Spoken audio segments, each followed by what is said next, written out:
कुछ आप खा रहे हैं वो चिपका रह जाएगा दांत में. Starts a whole sequence of cavity या डेंटल डिजीजेस का. What do you think will happen if you don't maintain your oral health? So like it's look very awkward when you go and meet someone with a bad teeth, because when you see someone, your first impression is their teeth or eyes or something, is face only. So yeah, when you see his teeth, it's dirty, so you make a very bad impression on him, and like first impression is the last impression. So yeah, you should maintain your oral health. और अगर आप if you are fit and fine and healthy तो 3 months या 4 months में एक बार checkup करवा लिया, clean करवा लिया. और रिंस करना is the most important aspect जो लोग नहीं करते हैं, जो भूल जाते हैं. क्यों वो बिल अमाउंट उनको ज़्यादा लगता है कि लाइक एक बार जो विजिट करते हैं डेंटिस्ट को तो 10,000 15,000 का बिल बनता है या जो भी नॉर्मल बनता है, क्यों ऐसा होता है? एक छोटा बच्चा था, कहीं से गिर गया था, सामने का सारा दांत बहुत ब्लडी स्टेट में आया था. हम लोग उसको तुरंत इमीडिएटली ट्रीट किए. पेशेंट वापस जाने के बाद गूगल पे रिव्यू डालते हैं कि doctor Akanksha has poisoned me. Hello and welcome to another episode of inspire talks. Oral health India में एक ऐसी समस्या है जिसको लेके काफ़ी सारे इंडियंस ध्यान नहीं देते हैं. आज की हमारे गेस्ट हैं डॉक्टर आकांक्षा अभिषेक, जो कि एक प्री नोन डेंटिस्ट हैं जो 8 साल से इस फील्ड में काम कर रही हैं. इस वीडियो में उन्होंने कुछ बेसिक रूल्स बताया है जो हम इंडियंस को फॉलो करना चाहिए एक गुड ओरल हेल्थ को मेंटेन करने के लिए. आई थिंक ये पॉडकास्ट आज आपकी लाइफ में एक बहुत बड़ा वैल्यू ऐड करने वाला है. So without wasting your time, let's start the podcast. तो Akanksha ma'am, welcome to the podcast. और ये एक ऐसा टॉपिक है जिसके बारे में डिस्कस करने में काफ़ी मज़ा आने वाला है आज के पॉडकास्ट में. तो आई थिंक मुझे लगता है कि ओरल हेल्थ एक ऐसा टॉपिक है जो इंडिया में काफ़ी ज़्यादा कैटर नहीं किया जाता है और लोग कहीं ना कहीं उसको इग्नोर करते हैं. तो इसलिए मैंने आपको अप्रोच किया कि लेट्स डू ए पॉडकास्ट और आप आई. Thank you so much for that. Please एक इंट्रोडक्शन अपने बारे में दीजिए. मेरा नाम डॉक्टर आकांक्षा अभिषेक है एंड आई एम द को founder of the two doctors. ये एक डेंटल क्लिनिक है पटना में, RPS मोड़ पर. ये 8 साल से हम और मेरे 2 पार्टनर्स हम लोग चला रहे हैं. तो मतलब लाइक आपकी शुरुआत कैसे हुई as a dentist kind of, मतलब स्टडीज़ की शुरुआत कैसे हुई उसके बारे में थोड़ा बताइए. तो डेंटिस्ट्री में एडमिशन हम लोग BDS में एडमिशन लिया था 2011 में. 11-16 मेरा बैच है and it's been 8 years since we are practicing. एक डेंटिस्ट बनने का कॉस्टिंग क्या आता है, मतलब पढ़ाई के दौरान खर्चे क्या होते हैं, कितने होते हैं? अगर आप गवर्नमेंट कॉलेज से कर रहे हैं it is bare minimum. Private से कर रहे हैं तो उसका कोई लिमिट नहीं है. फिर भी वो नंबर्स अगर आप बता पाओ तो कुछ ऐसा. It can range anywhere 2 lakhs per annum से लेकर it can go 5-6 lakhs per annum अगर आप प्राइवेट कॉलेज से कर रहे हैं तो. ठीक है. और गवर्नमेंट से कर रहे हैं तो इट इज़ नेग्लिजिबल. वो फिर कोई कुछ खास पैसा नहीं लगता उसमें. आज का जो ये पॉडकास्ट है, आई थिंक मुझे पर्सनली काफ़ी मज़ा आने वाला है क्योंकि मैंने आपको ऐसा मैसेज में बताया कि लाइक ओरल हेल्थ एक ऐसा टॉपिक है जिसको लेके मुझे बात करना काफ़ी पर्सनली पसंद है. मतलब क्योंकि मुझे काफ़ी सारी जानकारियाँ जानना है आपसे. पसंद की बात वही है कि जानना है मुझे.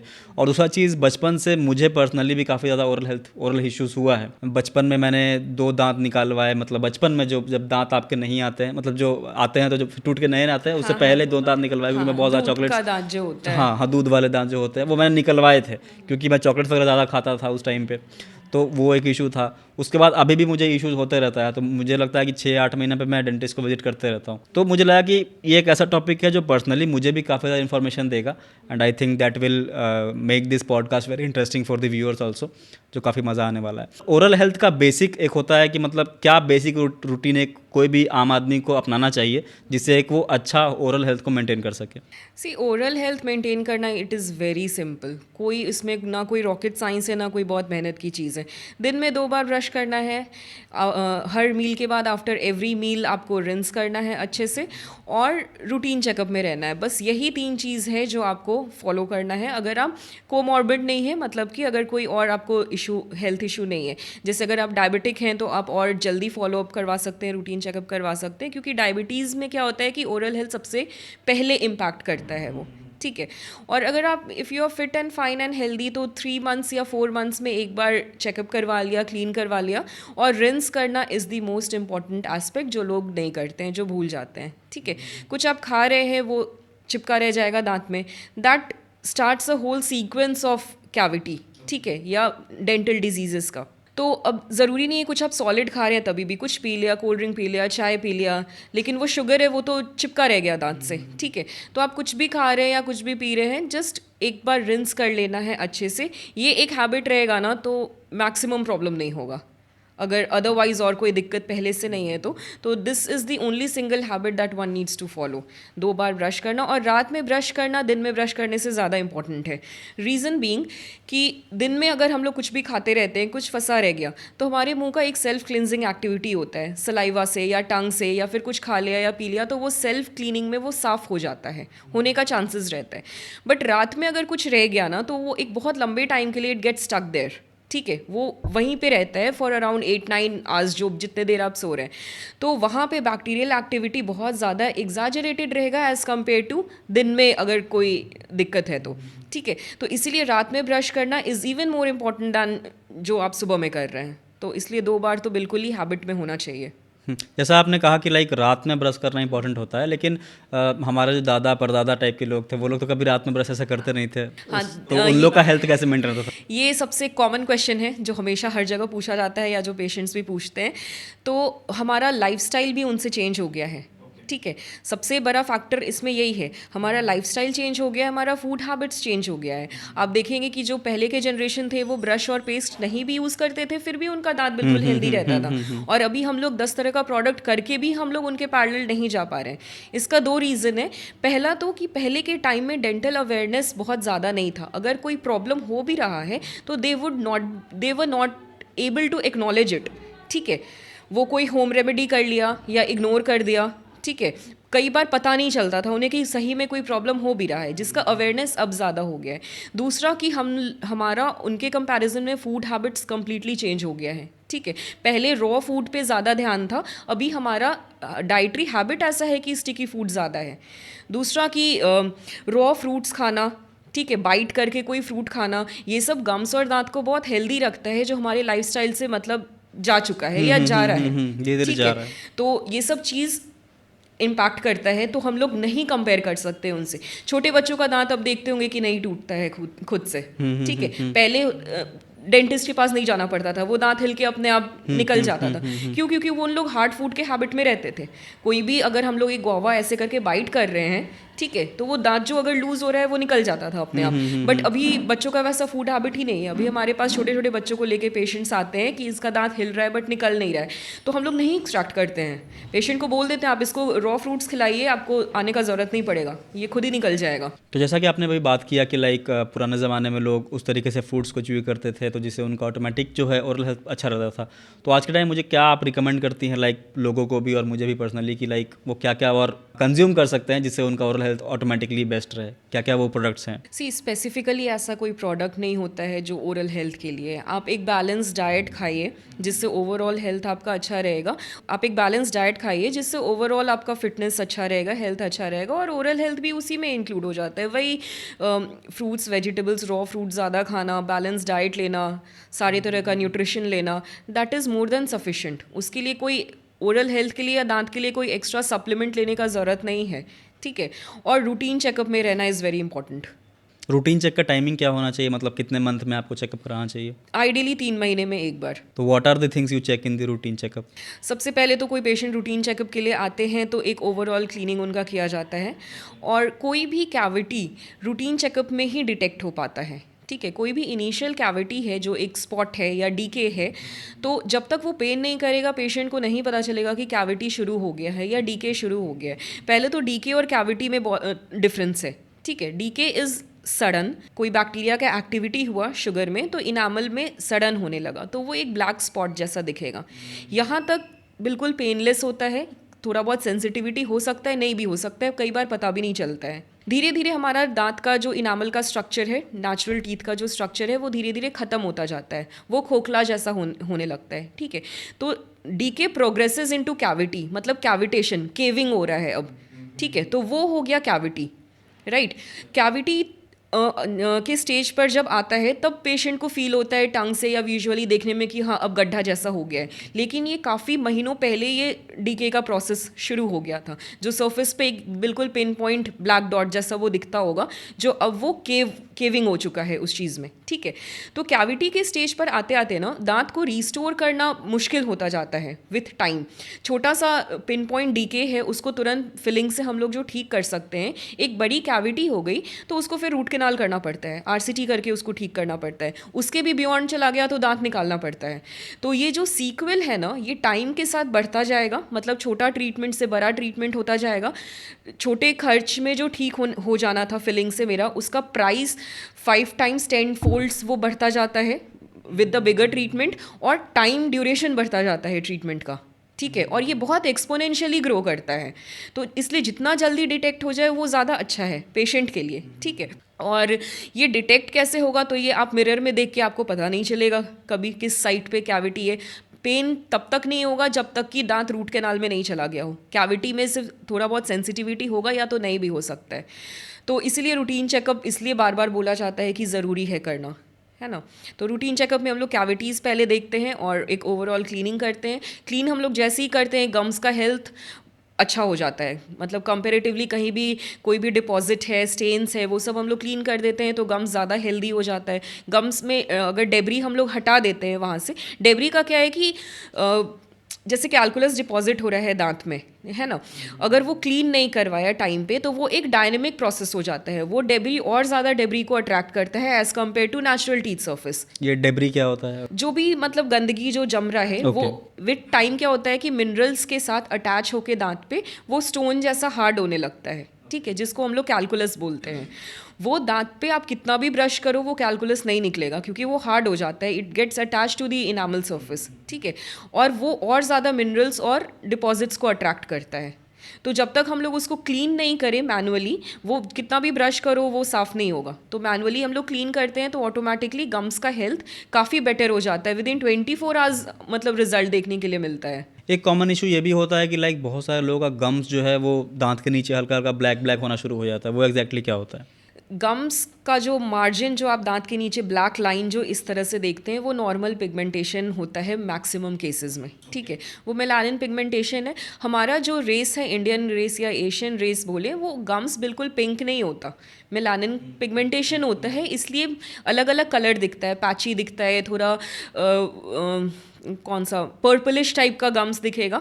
मोस्ट ऑफ द केसेस में ये हेल्दी पिगमेंटेशन होता है, हमारा रेस वैसा है। और अगर कोई दिक्कत है या कोई अगर अनकॉमन चीज़ अगर आपको दिख रहा है, जैसे पहले मेरा नहीं था लेकिन ये अब ऐसा मेरा गम्स अब दिखने लगा है, तो आप एक बार चेकअप करवा लीजिए। वो देख के मतलब नहीं पता चलेगा कि एग्जैक्टली क्या दिक्कत है, उसके लिए एक प्रॉपर क्लिनिकल चेकअप फिर चाहिए। मतलब फिर वो एग्जैक्टली कोई ऐसा इशू नहीं भी हो सकता है? मैक्सिमम केसेस में नहीं होता है, मैक्सिमम केसेस में वो नॉर्मल पिगमेंटेशन होता है। बट फिर भी I think do you recommend कि लाइक अगर ऐसा लोगों को अचानक से ऐसा कुछ हो गया तो एक बार कंसल्ट करना चाहिए? बिल्कुल दिखवा लेना चाहिए। तो आपका मतलब मेरे हिसाब से ये तो आपका मानना होगा ना कि लाइक सारी बीमारियों की शुरुआत जो है वो ओरल हेल्थ से शुरुआत होती है? क्योंकि ओरल हेल्थ से इसलिए होता है क्योंकि अगर डिपॉजिट है, डेब्री है, कैलकुलस अगर है कहीं भी, तो हम लोग के खाने के साथ वो जा रहा है, ठीक है। सबसे पहला ये प्रॉब्लम क्रिएट करता है। दूसरा कि अगर कहीं पे दांत मिसिंग है, कोई दांत सड़ गया, वहाँ पे मैस्टिकेटरी फंक्शन जो खाना चबाने का हमारा जो फंक्शन है वो बहुत अच्छा अगर नहीं कर पा रहे हैं तो फूड अच्छे से च्यू नहीं होगा। दूसरा कि धीरे धीरे आदत हो जाएगी यूनिलेटरल च्यूइंग करने की, मतलब एक तरफ से खाना खाने की, जिस तरफ दिक्कत है उधर से सबकॉन्शियसली पेशेंट छोड़ देते हैं खाना चबाना। वो क्या होता है कि एक तरफ से अगर हम लोग किसी साइड से चबाएंगे तो उधर के जॉइंट पे ज़्यादा जोर पड़ता है। डायरेक्टली हमारा यहाँ पे TMJ जॉइंट जो होता है वो इफेक्टेड होता है यूनिलेटरल च्यूइंग से। कई बार पेशेंट को लगता है इतने सारे दांत है, एक निकलवा दिया, बाकी दांत से तो चबा रहे हैं, नहीं, लेकिन जिस साइड का दांत वो निकला है उस साइड का फंक्शनैलिटी ख़त्म हो गया है। धीरे धीरे बॉडी अडेप्ट कर लेगा वैसे ही च्यू करने में, but it will result into TMD problem, जो इसको मतलब that is next to impossible ठीक करना, बहुत मुश्किल है उसको फिर करेक्ट करना। What exactly is TMD problem? TMD is temporomandibular disease. यहाँ पे TM जॉइंट होता है, ठीक है। ये इस तरह से जॉइंट होता है, हम लोग जब भी मूवमेंट करते हैं यहाँ पे ये होता है। कई बार होगा कि हमारा बाइट एरर है, अगर दांत निकाल दिया उस वजह से बाइट एरर है, या क्रूकेड टीथ है, आगे पीछे की बहुत बच्चों का दांत होता है, ठीक है। तो वो नेचर जो एक नॉर्मल बाइट हमें दिया है खाना चबाने के लिए, हमारा बॉडी और माइंड उसी के प्रति अडेप्टेड है।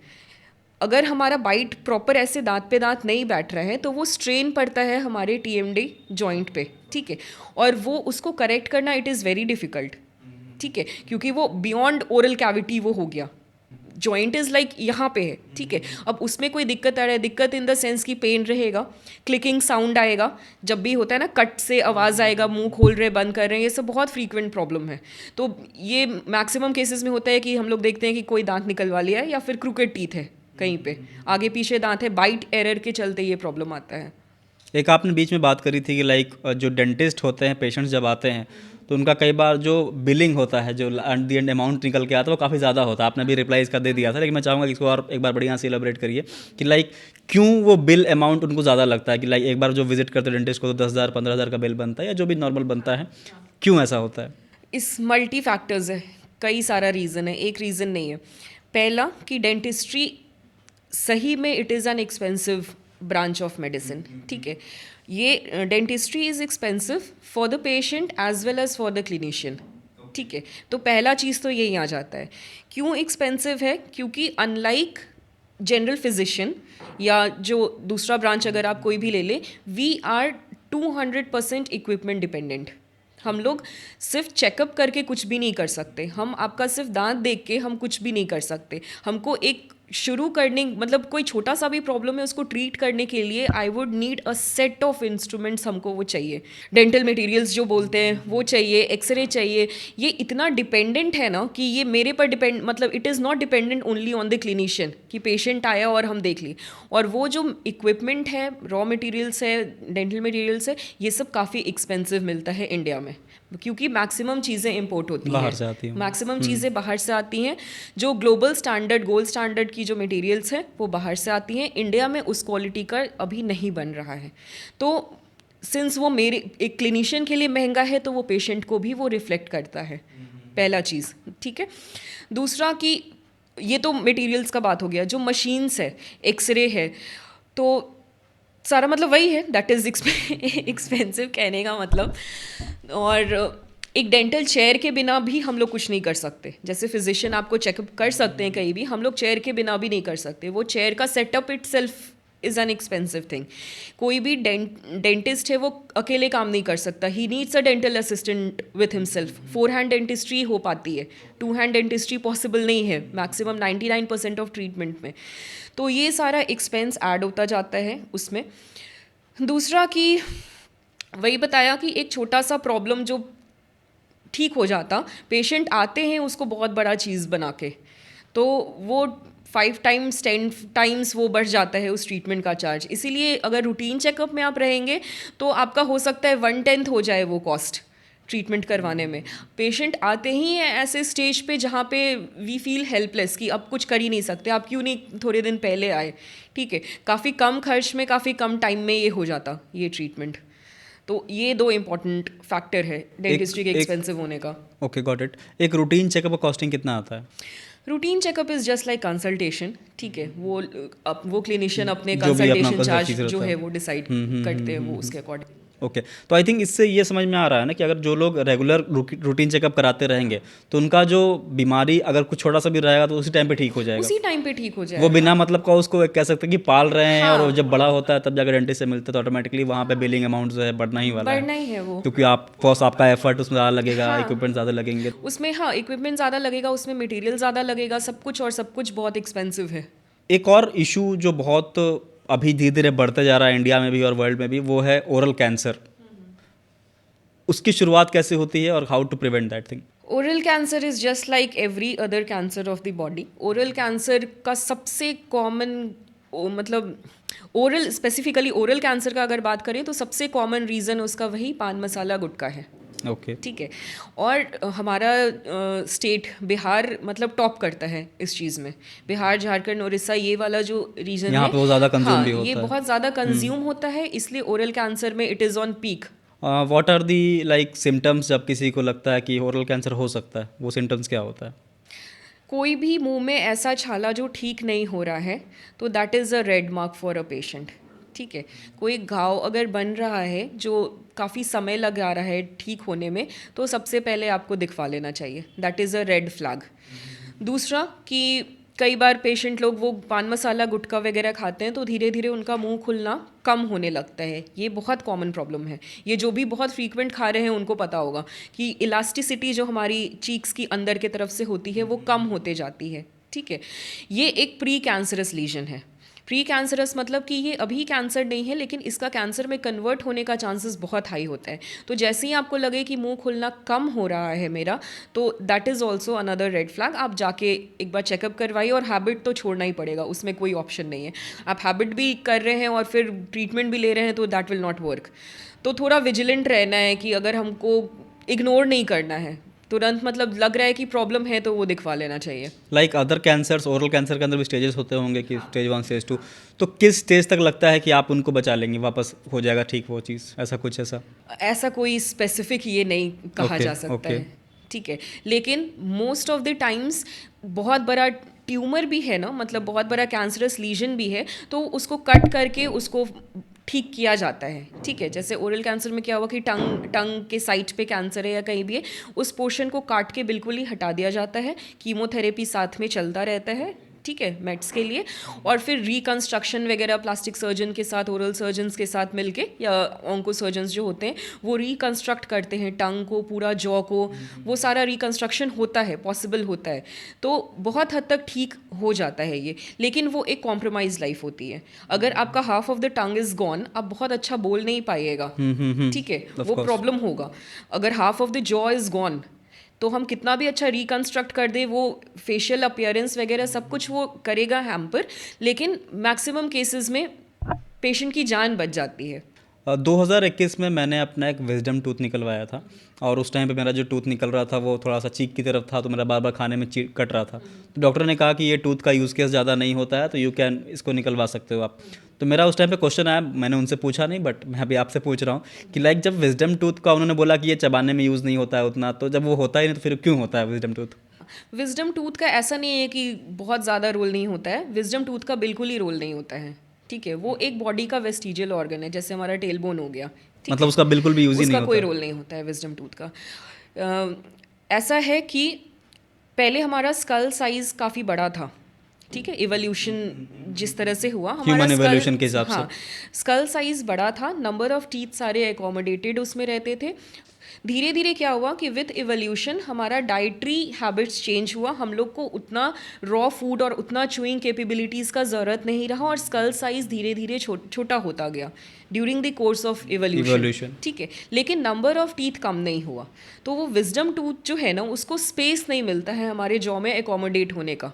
ठीक है, ऐसा नहीं है, सारे पेशेंट्स में नहीं है, बहुत सारे पेशेंट्स का जो 8वां नंबर दांत जो हम लोग बोलते हैं प्रॉपर्ली आया रहता है, बहुत लोग का नहीं भी आया रहता है, तो वो उसको स्पेस नहीं मिलता है। बट दांत का अपना नेचर है इरप्ट होना, ठीक है, नेचर उसको बनाया है निकलने के लिए, स्पेस मिले चाहे नहीं मिले। तो अब उसको बोन का कहीं पे ऑब्स्ट्रक्शन है, स्पेस नहीं मिल रहा है, तो वो आगे पीछे टेढ़ा मेरा जहाँ उसको जगह मिलेगा वो निकल जाएगा वहाँ से। या हो सकता है कि कम्प्लीटली एम्बेडेड हो बोन के अंदर, वो निकल नहीं पाएगा लेकिन वो प्रेशर बना के रखेगा, इरप्शन जो फोर्स होता है वो बना के रखेगा, तो वो बगल वाले दांत पे या उस पूरे रीजन में एक तरह का पेन एंड प्रेशर बना के रखेगा हमेशा। ठीक है, तो इसका एक ही ट्रीटमेंट है, अगर कोई दिक्कत नहीं कर रहा है leave it as it is, अगर दिक्कत कर रहा है तो निकलवा लीजिए, इसका कोई सेकेंड लाइन ऑफ ट्रीटमेंट नहीं है। ओके, जब मेरा वो विजडम टूथ निकलने वाला था तो मुझे बहुत सारे लोगों ने बोला कि इट अफेक्ट्स योर ब्रेन जब आप वो निकालते हो, ये सही है कि गलत है? नहीं, ऐसा ये बहुत बड़ा मिथ है। पेशेंट्स हम लोग से भी पूछते हैं कि दांत निकलवा रहे हैं तो आँख पे असर होगा, ठीक है, या कोई और दिक्कत होगा। तो पहले तो कि दांत, आँख, ये ब्रेन, सबका कनेक्शन सबका अलग अलग है। ठीक है, अगर दांत निकालने से आँख पे असर पड़ेगा तो ये वाइसा वर्सा भी हो सकता है। अगर हम चश्मा पहन रहे हैं तो मेरा दांत खराब होना चाहिए, ऑफ कोर्स, है ना, ऑफ कोर्स, बट ऐसा नहीं होता है ना। तो ये बिल्कुल दोनों दो अलग चीज़ है, इसमें कहीं भी कोई कनेक्टिविटी नहीं है ना। कई बार पेशेंट को कैविटी होता है या कोई दिक्कत होता है दांत में, तो पेन रेडिएट करता है हमारे स्कल से लेकर शोल्डर तक, तो ऐसा लगता है कि सब कुछ एक साथ हो रहा है, बट वो रेडिएटिंग पेन है, वो आइडेंटिफाई नहीं होता है कि पेन कहाँ हो रहा है या कोई कनेक्शन है अंदर में इसलिए दिक्कत हो रहा है, बट ऐसा कुछ नहीं है। ओनली द पेन रेडिएट्स, और ऐसा नहीं है कि आप दांत निकलवाएंगे तो किसी चीज़ पे असर पड़ेगा। दांत का नर्व बिल्कुल ही अलग होता है हर दांत का। ओके, आई थिंक इस पॉडकास्ट में हम लोग काफ़ी सारी चीज़ों के ऊपर बात किए, काफ़ी सारे जो प्रॉब्लम्स होते हैं ओरल हेल्थ को लेके वो बात किया। अब आते हैं कुछ नॉर्मल लाइफ में जो लोग करते हैं उसको ठीक करवाने की ट्राई करते हैं, लोगों को एक प्रॉपर इन्फॉर्मेशन देते हैं।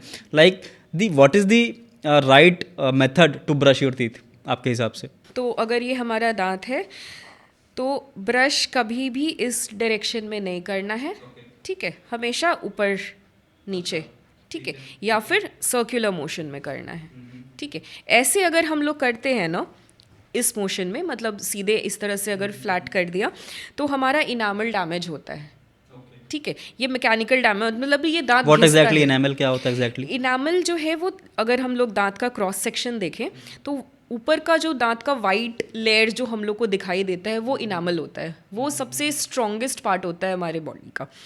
उसके अंदर डेंटिन होता है, उसके अंदर नर्व्स वगैरह होता है। तो इनामल रीजेनरेट नहीं होता। रीजेनरेट का मतलब कि जैसे हमारी हड्डी टूटती है, हम लोग प्लास्टर करवाते हैं, हड्डी जुड़ जाती है, ठीक है, एक टाइम के बाद, क्योंकि नया बोन फॉर्मेशन होता है बॉडी में। इनामल एक बार चला जाए तो नया इनामल नहीं बनाता बॉडी, और इसका कोई टेक्नोलॉजी भी नहीं है इनामल को दोबारा बनाने का, उसको रिप्रोड्यूस करने का कोई टेक्नोलॉजी नहीं बनता है। इसीलिए इतना रिसर्च होने के बाद भी कैविटी को रिवर्स करने का कोई टेक्नोलॉजी नहीं आया है। कहीं भी इनामल डैमेज हो गया, मतलब कि सड़ गया बैक्टीरिया के चलते हैं, या चिप ऑफ हो गया, टूट गया, या घिस गया ब्रश करने के चलते, तो इनामल हम लोग बना नहीं सकते हैं। अब वो है सड़ा हुआ पोर्शन काट करके हटाओ, वहाँ पे आर्टिफिशियल फिलिंग मटेरियल भरो, जो फिलिंग नॉर्मल फिलिंग होता है। तो इनामल को प्रोटेक्ट करके रखना इसलिए बहुत ज़रूरी है। तो ब्रश अगर हम लोग सर्कुलर मोशन में नहीं करें ना तो इनामल घिस जाता है, ठीक है। ये एक मैकेनिकल वेयर एंड टियर है। कोई चीज़, कोई सरफेस पे, कोई सरफेस अगर घिस गया, सेम प्रोसेस होता है। तो brushing should always be in circular motion. Small head brush खरीदने, ब्रश का जहाँ पे ब्रिसल्स है वो जितना स्लीक एंड स्लेंडर होगा ना वो उतना अच्छा मुंह के अंदर जाएगा। छोटा वो साइज हाँ, में होना चाहिए। हाँ, ओके, गॉट इट। बेटर रहता है वो करने का। दूसरा, ब्रश का ब्रिसल्स हमेशा सबसे जो सॉफ्टेस्ट उस ब्रांड का होता है, हमेशा वही लेना चाहिए। कभी भी हार्ड ब्रिसल्स नहीं होना चाहिए। तो बाकी नॉर्मल आपके टेक्निक पर है। बिल्कुल हल्के हाथ से 2 से 3 मिनट ब्रश करना है, उसके बाद सफाई नहीं होती है, उसके बाद सिर्फ दांत घिसता है। ये इन्फॉर्मेशन आई थिंक बहुत ही कॉमन है। मुझे लगता है कि मैक्सिमम इंडियंस तो मतलब सीधा ही ब्रश करते हैं, मतलब बहुत कम होंगे जो राउंड सर्कुलर मोशन में वो करते होंगे। और मुझे याद आ रहा है कि शायद मैं भी उसी कैटेगरी में हूँ कि मैं सीधा ही करता हूँ। ये रीज़न तो होता दैट इज़ लाइक मुझे भी अपना हैबिट चेंज करना पड़ेगा धीरे धीरे। सर्कुलर मोशन में नॉर्मल, और इतना मतलब रॉकेट साइंस नहीं, इतना दिमाग लगा के नहीं करना है। आप आराम से 2-3 मिनट अच्छे से ब्रश घुमा लो चारों तरफ, और नहीं तो हज़ारों वीडियोज़ है यूट्यूब पे देखने के लिए करेक्ट ब्रशिंग टेक्निक का, देख के सीख लेना चाहिए। एक और चीज़ में ऐड ऑन, मतलब इसमें ऐड ऑन करिए आप कि लाइक ब्रश के बारे में बात किया, how to do the brush in right way, वो आपने बताया। हमने देखा है कि मतलब टूथपेस्ट कितने अमाउंट में यूज़ करना चाहिए जब एक बार में ब्रश कर रहे हैं, तो आपके हिसाब से? टूथपेस्ट का अमाउंट बहुत इरेलीवेंट है। पहली बात, इरेलीवेंट कहने का मतलब कि ऐसा नहीं है कि आप ज़्यादा ले रहे हैं तो कोई डैमेज कर रहा है। आइडियली बोला जाता है कि पी साइज़ का ड्रॉप लेना चाहिए। It should not be the wrong toothpaste, बस इतना ही ध्यान रखना है। रॉन्ग टूथपेस्ट मतलब कि उसमें कोई पार्टिकल्स नहीं हो, वो अब्रेजिव नहीं हो, उससे दांत नहीं घिसे, सॉफ्ट स्मूथ रहे। और उसके अलावा हज़ारों तरह का मेडिकेटेड टूथपेस्ट आता है जो आपके कंडीशन के अकॉर्डिंग डेंटिस्ट आपको रिकमेंड करते हैं, ठीक है। और जब तक वैसा कोई कंडीशन नहीं है, you can use any toothpaste, कोई उसमें दिमाग लगाने का ज़रूरत नहीं है। बस 2 उंगली पे रगड़ के देख लीजिए, टूथपेस्ट में कोई पार्टिकल्स नहीं है, वो स्मूथ है, तो आप उसको यूज़ कर सकते हैं। पार्टिकल्स रहेगा तो वो घिस देगा दांत को। वाइटनिंग टूथपेस्ट आइडियली नहीं यूज़ करना चाहिए, क्योंकि वाइटनिंग टूथपेस्ट बहुत ज़्यादा मार्केट होता है अलग अलग ब्रांड्स का कि दांत 1-2 शेड वाइट हो जाएगा। वाइटनिंग टूथपेस्ट का जो मैकेनिज़्म है दांत को वाइट करने का, वो अब्रेजिव है। मतलब कि उसमें जो पार्टिकल्स होते हैं वो सेम है, इनामल के ऊपर के लेयर को अपग्रेड कर देते हैं, अंदर से पॉलिश्ड सरफेस नज़र आता है। तो ऐसा पेशेंट को अपेरेंटली फील होता है कि मेरा दांत चमक रहा है, but at the cost of what? At the cost of enamel damage, जो कि मेरा इररिपेरेबल है। तो दांत को अगर आपका शेड चेंज करवाना है, अगर येलो लग रहा है, ग्रे लग रहा है, वाइटर शेड चाहिए, तो ब्लीच करवा लो क्लिनिक जाके। That is much good option then, जैसे बाल हमारे ब्लीच होते हैं, वैसे 2 घंटे का टाइम लगता है और दांत ब्लीच हो जाता है। वो एक बेटर ऑप्शन है। वो भी आपके डेंटिस्ट आपको देख के बताते हैं आपको ब्लीच करवाना चाहिए कि नहीं, क्योंकि इसका भी साइड इफेक्ट है, सेंसिटिविटी होती है कुछ दिन के लिए। तो अपने से नहीं करना चाहिए, एक बार दिखवा लेना चाहिए, क्योंकि उसका जो डैमेज है ना, उसको करेक्ट करना अगेन वही हो जाता है कि टाइम लग रहा है, पैसा लग रहा है, एक्सपेंस लग रहा है, और प्रॉब्लम खुद क्रिएट किए हैं। अभी तक तो हम लोगों ने बात किया लाइक दांतों को हेल्दियर रखना, जो बेसिक हम लोग करते हैं डेली लाइफ में, उसके बारे में बात किया। एक और बहुत बड़ी इंडस्ट्री मुझे लगता है कि इमर्ज कर रही है, आगे भी इमर्ज करेगी, जो है दांतों का ब्यूटिफिकेशन। लोग चाहते हैं कि मेरे दांत एक साइज़ में दिखे, वाइटिश दिखे, तो इसके ऊपर आपका क्या पॉइंट है? एस्थेटिक डेंटिस्ट्री एक बहुत बड़ा अभी पार्ट है डेंटिस्ट्री का, ठीक है। इसमें दो तरह से काम होता है। एक तो स्माइल डिज़ाइनिंग जो है उसमें कई सारा पार्ट होता है। इसमें डेंटिस्ट्री का बहुत सारा ब्रांच यूज़ होता है। मल्टी स्पेशलिटी ये एक ट्रीटमेंट है, ठीक है। ये एक कोई ये नहीं है कि स्माइल डिज़ाइन हमको करवाना है और चले गए। उसमें दांत में जो सीधा कर रहे हैं ब्रेसेस का ट्रीटमेंट उनका यूज़ होता है, जो क्राउन ब्रिज कर रहे हैं उनका काम होता है, गम्स को ठीक करना, पेरियो डिपार्टमेंट होता है। मतलब ये एक मल्टी फैक्टोरियल ब्रांच है, मतलब मल्टी फैक्टोरियल ब्रांच नहीं है, मल्टी ब्रांच स्पेशलिटी ये है, ठीक है। तो पेशेंट का कंसर्न रहता है मेरा दांत टेढ़ा, मेरा क्रूकेड टीथ है, इसको सीधा करना है, या फिर मेरे दांत का शेड चेंज करना है। पेशेंट का कंसर्न एस्थेटिक रहता है, लेकिन जब पेशेंट आते हैं तो हमें पता चलता है कि इसका फंक्शनल प्रॉब्लम भी है। पेशेंट को नहीं लग रहा है कि हमको चबाने में दिक्कत हो रहा है, लेकिन अगर दांत टेढ़ा है तो फंक्शनल प्रॉब्लम भी रहता है। तो ये दोनों चीज़ साथ साथ करेक्ट किया जाता है। फंक्शनल पार्ट ज़्यादा इंपॉर्टेंट है करेक्ट करना, पेशेंट के लिए इंपॉर्टेंट है कि दांत दिखने में सुंदर हो, लेकिन ये दोनों चीज़ साथ में चलता है। इसकी काफ़ी इंटेंसिव प्लानिंग होती है करने से पहले। ऐसा नहीं पेशेंट आया और कर दिया। पेशेंट का फ़ोटो, स्कैन, एक्सरेज स्टडी करके उसके बाद एक हम लोग लाइन ऑफ ट्रीटमेंट डिसाइड करते हैं, जिसमें डेंटिस्ट्री का हर ब्रांच से थोड़ा थोड़ा यूटिलाइजेशन होता है उसको ठीक करने में। सबसे कॉमन वही है ब्रेसेस या एलाइनर्स लगाना। ब्रेसेस लगा के दांत को सीधा करना, नहीं तो अब तो इनविजिबल ब्रेसेस या ट्रांसपेरेंट ब्रेसेस आ गया है जिसको एलाइनर्स बोलते हैं, ठीक है, दांत सीधा करने के लिए।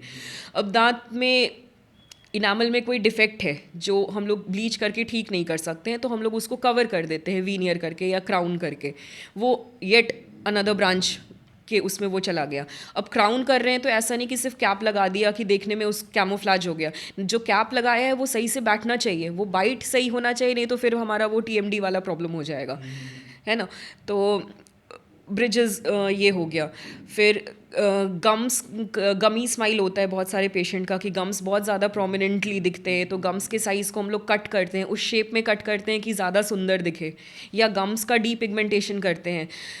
गम्स बहुत ज़्यादा डार्क शेड में है और पेशेंट जो है वो बहुत फेयर कॉम्प्लेक्शन में है, तो अब मैच नहीं कर रहा उन्हें, ठीक है, तो गम डीपिगमेंटेशन करते हैं, उसको और पिंक शेड में, लाइटर शेड में लाते हैं। तो मतलब n नंबर ऑफ ट्रीटमेंट है, बहुत सारा ट्रीटमेंट मतलब है। ऐसा हो गया कि like you demand and I will give that thing, वो चीज़ हो गया, ठीक है। तो आपने जैसा कहा कि लाइक आपका जो बैच था BDS का वो था 11 से 16 आई थिंक, ठीक है। 2017 में आपने अपना क्लिनिक स्टार्ट किया टूथ डॉक्टर, उसकी शुरुआत कैसे हुई फिर? मतलब और आपके पार्टनर्स को फाउंडर्स कौन कौन है, मतलब कैसे मिले आप लोग? मेरा BDS ख़त्म हुआ 2016 में, और BDS का जो लास्ट ईयर होता है वो हमारा इंटर्नशिप का होता है, जो हमारा 5th ईयर होता है वो 2016 सितंबर में एंड होना था, और क्लिनिक हमने मार्च 2017 में स्टार्ट किया था।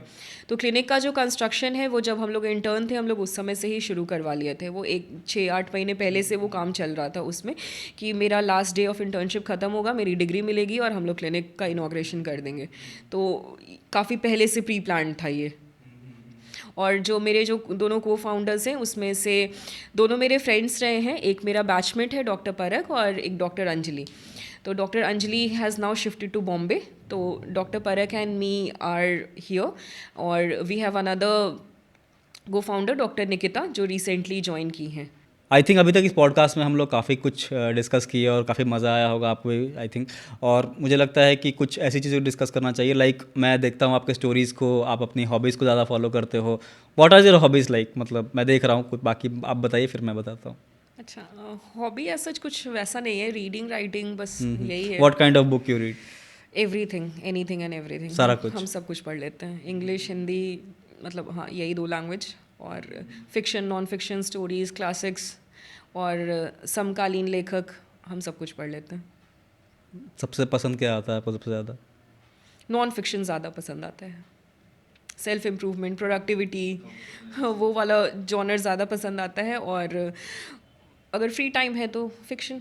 तो काइंड ऑफ आपका वो हैबिट है कि लाइक सेल्फ इम्प्रूव करना है खुद को और उसके लिए आप बुक्स पढ़ती हैं? एक होता है ना प्रोडक्टिविटी गिल्ट होने लगता है एक टाइम के बाद, तो उसको फिर मोटिवेशन वापस लाने के लिए वापस से प्रोडक्टिविटी इंक्रीज़ करने वाला वैसा बुक्स पढ़ते हैं, और जब सब कुछ से बोर हो जाते हैं तो वापस कहानी और पोइट्री और फिक्शन, पुराने लेखक जो क्लासिक्स हैं उनको भी पढ़ते हैं। और आजकल लोगों में समकालीन लेखकों को पढ़ने की आदत जा रही है, लेकिन पढ़ना चाहिए। अभी जो न्यू ऑथर्स हैं, जो करेंट ऑथर्स हैं, उनको भी पढ़ना चाहिए। मैं आपको 2-2.5 महीने से फॉलो कर रहा हूँ, to be honest, on Instagram, और मैं देखा कि you are too much active on Instagram. ठीक है, अपडेट्स डालते रहना, वो इम्प्रूव डालते रहना, कंटेंट डालते रहना, अपना जो आपका जो इंटरेस्ट है उस कैटेगरी में भी आप अपना कंटेंट डालती हैं और स्टोरीज वगैरह लगाते रहती हैं। तो how do you see Instagram और social media as a marketing thing? आप कैसे देखती हो उस चीज़ को, मतलब क्या आपका प्लान रहता है? अभी तो सोशल मीडिया इज़ दी मतलब सोशल मीडिया तो सबसे बड़ा प्लेटफॉर्म अभी हो गया है मार्केटिंग का, चाहे कोई भी फील्ड हो। ठीक है, या तो पर्सनल ब्रांडिंग हो या बिजनेस की ब्रांडिंग हो, तो इट इज़ क्रूशियल। आप इसके बिना अब नहीं कर सकते हैं, अकॉर्डिंग टू मी। ओके, तो you get patients from social media? या डेफिनेटली। ठीक है, तो मतलब मुझे एक और क्वेश्चन आ रहा है दिमाग में कि व्हाट वाज अब आप 7-8 साल से आप इस कैटेगरी में हैं, यहाँ पे आप काफ़ी सारे पेशेंट्स को आपने सर्व किया है। सबसे क्रिटिकल कंडीशन में कौन सा पेशेंट आया था, अगर आपको याद हो तो? ऐसा उनके साथ क्या हुआ था, क्रिटिकल फेज में वो लेके आए थे आपके पास? बहुत सारे कंडीशंस हैं, बहुत सारा ऐसा एक है। दो जो आपको आ रहा हो दिमाग में अभी? हाँ, एक छोटा बच्चा था, कहीं से गिर गया था, सामने का सारा दांत बहुत ब्लडी स्टेट में आया था, हम लोग उसको तुरंत इमीडिएटली ट्रीट किए थे। बहुत सारे कैंसर पेशेंट्स बच्चे आते हैं हमारे पास। बच्चे आते हैं? हाँ, जिनका ट्रीटमेंट चल रहा है। क्या होता है कि आपको सिस्टमिक कैंसर कहीं भी है तो ओरल हेल्थ सबसे पहले इफेक्टेड होता है। हमारा सलाइवेशन कम हो जाता है उस टाइम में, जब रेडिएशन या कीमोथेरेपी चलता है। तो सलाइवेशन जैसे ही कम होगा, कैविटी होने लगेगी। छोटे छोटे बच्चे फुल माउथ कैविटी लेके आ रहे हैं, और उनका ट्रीटमेंट एक ऑलरेडी बड़ी चीज़ की चल रही है। तो वैसे मतलब बहुत सारे पेशेंट्स हैं छोटे, मतलब 3 साल 4 साल 5 साल 10 साल छोटे बच्चे आते हैं जिनका ट्रीटमेंट हम लोग करते हैं। और उनमें एक चीज़ है ना कि वो लोग इतना हेवी ट्रीटमेंट्स लिए हुए रहते हैं ना ऑलरेडी, कि उनमें डेंटल फेयर बिल्कुल नहीं रहता। बच्चों में वो जो बच्चे जो आते हैं वो बहुत ही कोऑपरेटिवली अपना डेंटल ट्रीटमेंट करवाते हैं, अनलाइक जो नॉर्मल पेशेंट्स जो बच्चे आते हैं, उन लोग तो चेयर पे बैठना भी नहीं चाहते। तो ऐसा लगता है उनके लिए शायद बहुत छोटी सी चीज़ होती है अब डेंटल ट्रीटमेंट।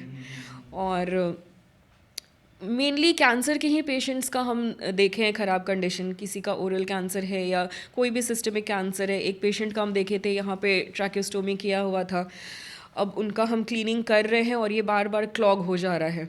तो 2 मिनट कर रहे हैं, फिर उनका जो अटेंडेंट है पेशेंट का, वो पूरा पाइप यहाँ से थ्रोट से निकाल के उसको क्लीन कर रहा है, फिर लगा रहा है, फिर 10-15 सेकेंड कर रहे हैं, वो ये हर 15 सेकेंड्स में करना पड़ रहा है। तो वो मेरे लिए एक बहुत ट्रॉमेटिक ये था कि लाइफ कितना कॉम्प्रोमाइज हो जाता है उसके बाद। एनी फनी इंसिडेंट जो आपको याद आ रहा हो, ऐसा कुछ फनी एकदम? ये भी बहुत कॉमन है। एक पेशेंट था, वो आया था, एक पेशेंट आए थे कहीं से, वो बहुत स्केप्टिकल थे। तो हमारा जो कंसेंट फॉर्म होता है वो बहुत स्ट्रांग होता है, वो हम ही बनाए हैं। वो 8 पेज का कंसेंट फॉर्म है किसी ट्रीटमेंट से, और वी मेक श्योर कि पेशेंट वहाँ बैठ के पढ़े। ये नहीं कि सिर्फ लास्ट में उसको दिया जाता है साइन करवाने के लिए। हम लोग रिसेप्शन को बोला हुआ है, ये सारे पेशेंट्स के लिए होता है? हाँ, सारे पेशेंट्स के लिए होता है कि पेशेंट पढ़ने के बाद ही साइन करे, बाद में नहीं कोई चिक चिक चाहिए। तो सब कुछ समझा के, कंसेंट वगैरह साइन करवा के उस पेशेंट का ट्रीटमेंट स्टार्ट किया। और वो पहला सिटिंग हुआ, आरसीटी का था, आरसीटी हम ही करते हैं, हम पेशेंट का पहला सिटिंग किया, सब कुछ बहुत अच्छे से हो गया। पेशेंट वापस जाने के बाद गूगल पे रिव्यू डालता है कि doctor Akanksha has poisoned me. And poisoned me क्योंकि ही सेड कि, मतलब वो थोड़ा मेंटली स्टेबल था। He literally wrote in Google reviews में वो लिखा था कि ये जो क्लिनिक है, they are the agents of government and they are injecting poisons and chemicals to their patients pro government बनाने के लिए। ठीक है, तो ये एक सबसे वियर्ड सिचुएशन, एक वियर्ड पेशेंट हम लोग देखे थे जो आया था मेरे पास अब तक। Like we are the agents of government और some secret agency underworld type, जो हम लोग पेशेंट्स को, लोग को हम लोग पॉइजन कर रहे हैं अपने ट्रीटमेंट से, ताकि वो प्रो गवर्नमेंट या एंटी गवर्नमेंट, ऐसा कुछ केमिकल डाल दो दिमाग में जो गवर्नमेंट भी नहीं, मतलब प्रो दैट एजेंसी, वो हम लोग लोगों को हम लोग बना रहे हैं। और वो मेरा नाम लिख के एकदम बकायदा वो अच्छे से लिखा था कि doctor Akanksha and her 2 assistants have done this to me. कैसा लगा था आपको पढ़ के वो चीज़? कुछ नहीं, हम लोग रिप्लाई किए थे उस पर। हम लोग सारे रिव्यूज़ को रिप्लाई करते हैं, good bad everything.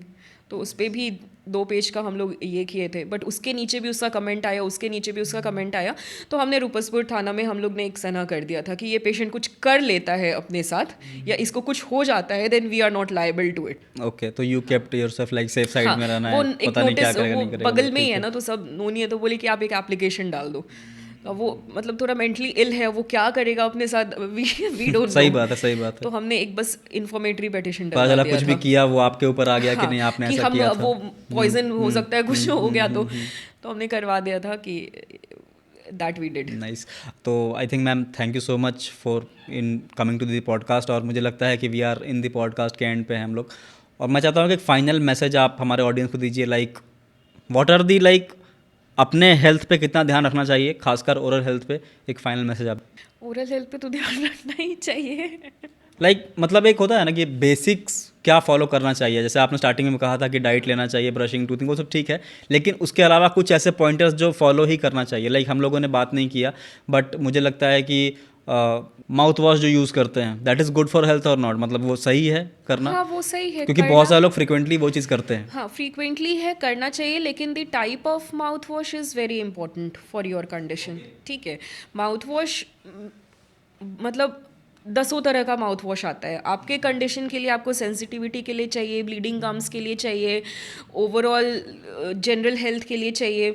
Mouth wash का एक साइड इफ़ेक्ट है कि उससे स्टेनिंग भी होती है या कई बार बर्निंग सेंसेशन भी फील होता है कई पेशेंट्स को, तो आपके लिए इंडिकेटेड है या नहीं वो एक बार आप दिखवा के अगर करें तो आपको अप्रोप्रिएट जो आपके कंडीशन के लिए सूटेबल है वो माउथ वॉश दिया जा सकता है। अगर आपको सेंसिटिविटी नहीं है और आप सेंसिटिव माउथ वॉश यूज़ कर रहे हैं तो आपके लिए उतना रेलेवेंट नहीं है ना। बहुत सारे जो जेनजीज है आज के टाइम में, दे आर लाइक यूजिंग, वो स्किप कर रहे हैं ब्रश करना और माउथ वॉश यूज़ करके चले जा रहे हैं सुबह सुबह। हाँ ऐसा नहीं, तो ये इट इज़ वेरी प्रॉब्लमेटिक। ये ऐसा हो गया ना कि जैसे फर्श पे कुछ कचरा पड़ा हुआ है और हम लोग उस पर फिनाइल डाल रहे हैं, तो उस केमिकल का एक्शन या रिजल्ट तब तक नहीं होगा जब तक मैकेनिकली कचरे को नहीं हटाया जाएगा। तो खाना कुछ फंसा हुआ है तो आप उस पर कितना भी माउथ वॉश, जेल, दवाई कुछ भी यूज़ कर लो, लेकिन आप मैकेनिकली नहीं क्लीन कर रहे हो तो कोई फ़ायदा नहीं है डालने का। ये इंपॉर्टेंट है, सफाई पहले ज़्यादा इंपॉर्टेंट है, वो ऐड ऑन करता है एज डिसइंफेक्टेंट। आप उसके भरोसे नहीं छोड़ सकते कि खाना फंसा हुआ छोड़ दिया और उस पर फिर से माउथ वॉश कर लिया और बिना ब्रश किए या फ्लॉस किए हुए नहीं जाएगा वो डेब्री। ओके, फ्लॉस आप एक ने टर्म यूज़ किया, लाइक फ्लॉस जनरली लोग यूज़ नहीं करते हैं, बट उसका इंपॉर्टेंस क्या है? हमारे दांत के बीच में ना बहुत माइक्रो स्पेस रहता है जहाँ पे ब्रश नहीं जाएगा। ठीक है, तो फ्लॉस से होता है कि वो जो 2 दांत के बीच का जो सरफेस है वो सिर्फ फ्लॉस से क्लीन हो सकता है, लेकिन अभी हमारे लोगों में हैबिट नहीं है उस चीज़ को करने का। पहले फ्लॉस आता था, उसको खुद से हाथ में टाई करके उसको यूज़ करना थोड़ा सा ट्रबलसम भी है वो करने का। तो अब नए फ्लॉस आ गए हैं जिसमें अटैचमेंट ऑलरेडी बना रहता है, बहुत ईजी टू यूज़ है।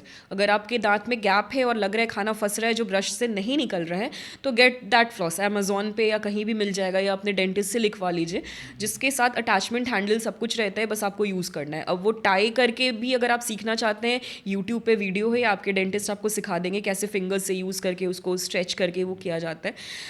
बहुत अच्छा हैबिट है, अगर आप फॉलो करते हैं इट इज़ वेरी गुड। तो मतलब उसको तब यूज़ करना चाहिए लाइक जब लग रहा है कुछ फंसा हुआ हो सकता है? नहीं, अगर फंसा हुआ नहीं भी है तो 2 दांत के बीच में क्लीन सिर्फ फ्लॉस से ही होगा, अगर बहुत कम स्पेस है, माइक्रो स्पेस है। तो हाउ फ्रिक्वेंटली फ्लॉस को यूज़ करना चाहिए, कितना? एवरी डे वन टाइम ऐसा कुछ? हाँ, उसको हैबिट धीरे धीरे आदत हो जाती है, हैबिट में लाना पड़ता है इसको, कि रात में लाइक ब्रश किया उसके बाद हाँ, फ्लॉस एक बार फ्लॉस कर लिया। तो I think doctor Akanksha ma'am, thank you so much for coming to the podcast. कैसा रहा आपका एक्सपीरियंस? मेरा तो बहुत अच्छा, बहुत मज़ा आया बात करके। क्योंकि मुझे लगता है कि ये एक ऐसा टॉपिक है, आई थिंक व्यूअर्स को काफ़ी ज़्यादा मज़ा आएगा, एंड ऑफ कोर्स उनकी कमेंट्स हमें बताएगी कि क्या है, तो they will comment that thing. तो thank you so much for coming. Thank you for calling me. Thank you so much podcast को एंड तक देखने के लिए। आई थिंक आप काफ़ी कुछ इस पॉडकास्ट से सीखे होंगे। आपका जो भी ओपिनियन है आप नीचे कमेंट करके हमें बता दीजिए कि जिससे हम और क्या इम्प्रूव कर सकते हैं और हम क्या बेहतर कर सकते हैं। एंड ऑफ कोर्स आपको अब इस पॉडकास्ट को किसी न किसी एक ऐसे दोस्त को शेयर करना है जिन्हें लगता है कि शायद इस पॉडकास्ट को देख के वो अपनी लाइफ में एक वैल्यू ऐड कर सकते हैं। And at the end of course ऐसे ही ज़बरदस्त पॉडकास्ट देखने के लिए हमारे इस चैनल इंस्पायर टॉक्स को सब्सक्राइब जरूर कर लें। मैं मिलता हूँ आपसे नेक्स्ट वीडियो में, तब तक के लिए keep inspiring yourself and your surroundings. Thank you so much.